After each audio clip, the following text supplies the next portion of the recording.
تو کہنے کا مقصد ان تینوں زمانوں کے اندر 6 قسم کے کام کرتا ہے قرآن کہ اعلموا انما الحیات الدنیا، اے لوگو جان لو دنیا کی زندگی کی حقیقت کیا ہے، یہ 6 کام ہیں۔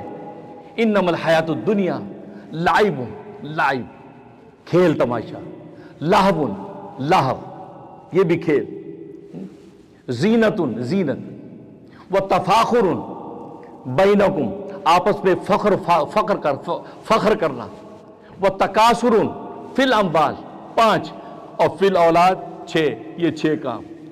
پر یہ 6 کام زندگی کی حقیقت ہے، 6 کے بعد 7واں کوئی نہیں۔ سب سے پہلے لائب اس کھیل کو کہتے ہیں کہ جس کے اندر کوئی مقصد دماغ میں ہوتا ہی نہیں ہے۔ جو چھوٹے چھوٹے بچے جو کھیل کھیلتے ہیں ان کو پتہ ہی نہیں ہوتا کہ اس کا مقصد کیا ہے، وہ کھیلتے ہیں، کسی چیز سے بھی کھیلنے لگ جاتے ہیں، یہ لائب ہے کہ کوئی مقصود نہیں سامنے۔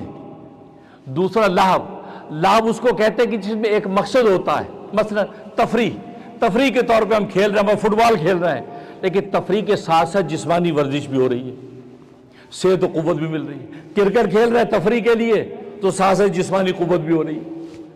تو گویا کہ یہ یا تیراکی کر رہے ہیں، تیراکی تفریح کے لیے کر رہے ہیں لیکن انسان کی ورزش بھی ہو رہی ہے، یہ لہو۔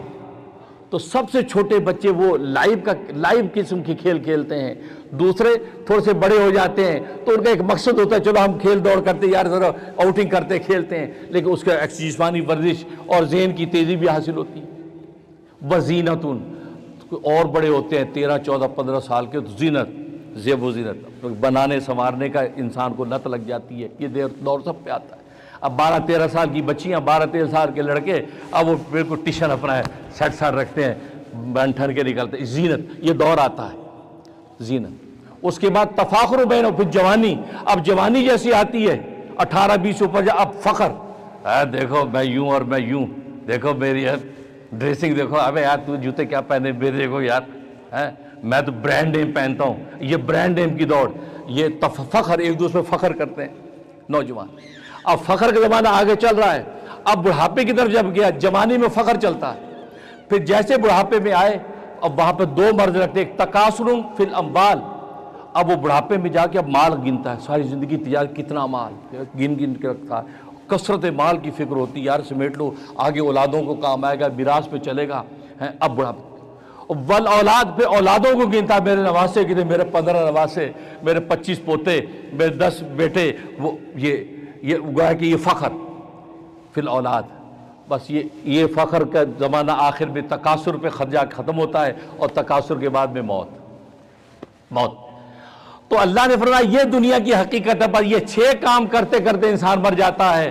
اگر اس دوران میں آخرت کو یاد نہ رکھا تو پھر اس کے لیے نقصان ہی نقصان ہے، کیونکہ آگے چلا گیا، کیونکہ عجز کے بعد موت آنی ہے، بڑھاپے کے بعد موت آنی ہے، وہاں کی اگر تیاری نہیں تو پھر فی الآخرۃ عذاب شدید، آگے کہا پھر آخرت میں زبردست عذاب، سخت عذاب، ومغفرۃ ورضوان، یا پھر بخشش اور اللہ کی رضامندی ہے۔ جس نے ان تمام موقعوں میں جوانی اور بڑھاپے میں خدا کو بھی یاد رکھا، مال بھی سمیٹا لیکن مال دینے والے کو بھی یاد رکھا، اولاد سے بھی لطف اٹھایا دیکھا لیکن اولاد دینے والے کو بھی یاد رکھا، اس کیفیت میں رہا تو پھر اس کو آخر میں مغفرت بھی ملے گی اور اللہ کی رضامندی بھی نصیب ہوگی۔ لیکن اگر اس نے یہ نہیں کیا، اسی کے فخر فاقے جیسے کفار و مشرکین کی زندگی فخر میں گزر گئی اور کثرت مال میں گزر گئی اور اولادوں کے فخر کرنے میں گزر گئی، پھر فرمایا وفی الآخرۃ عذاب شدید، پھر زبردست سخت عذاب ہوگا، پھر مارے جائیں گے۔ تو یہ وہ حقیقت ہے زندگی کی۔ اسے میرے دوست بزرگوں، بس یہ 3 مراحل کو مختصر انداز سے میں نے کہہ دیا ہے۔ یہ 6 کام ہم کر رہے ہیں۔ دیکھیں اس وقت ہماری ایج کس اس میں ہے، ہم تکاثر فی الاموال والاولاد کے مرحلے میں آ گئے، یا تفاخر بینکم میں ہیں، یا زینت ان کے اندر ہے، یا بھی لائب اور لہو کے اندر ہے، کس میں ہے، اسی کے حساب سے عطا کرنے والوں کو بھی یاد رکھو۔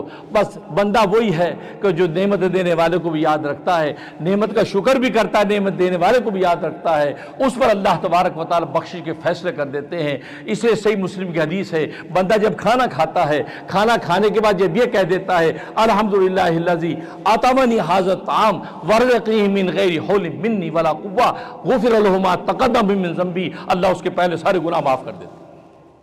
یعنی بھوک تو میٹھی میٹھی، یہ اتنا شکریہ کرنے پہ اللہ تبارک و تعالیٰ گناہ بھی معاف کر دیتے ہیں۔ پر یہی وہ بندگی ہے کہ خدا کو کام کرنے سے پہلے خدا کو یاد بھی کر لو اور ختم ہونے پہ اس کا شکریہ بھی کر لو، تو پھر کیا ہوگا؟ اللہ تبارک و تعالیٰ دنیا میں جنت کا اعلان کر دیں گے۔ اللہ سے دعا ہے کہ اللہ تبارک و تعالیٰ دنیا میں اللہ کو راضی کر کے چلنے کی توفیق عطا فرمائے، اور یہ راز ہمیں سمجھ میں آ جائے کہ راتوں کو رازق کو ہم تلاش کریں اور دنوں میں رزق ہمیں تلاش کرے گا۔ اللہ تبارک و تعالیٰ ہم سب کے لیے رزق کے خزانوں کو آسان فرما دے۔ وآخر دعوانا الحمدللہ رب العالمین۔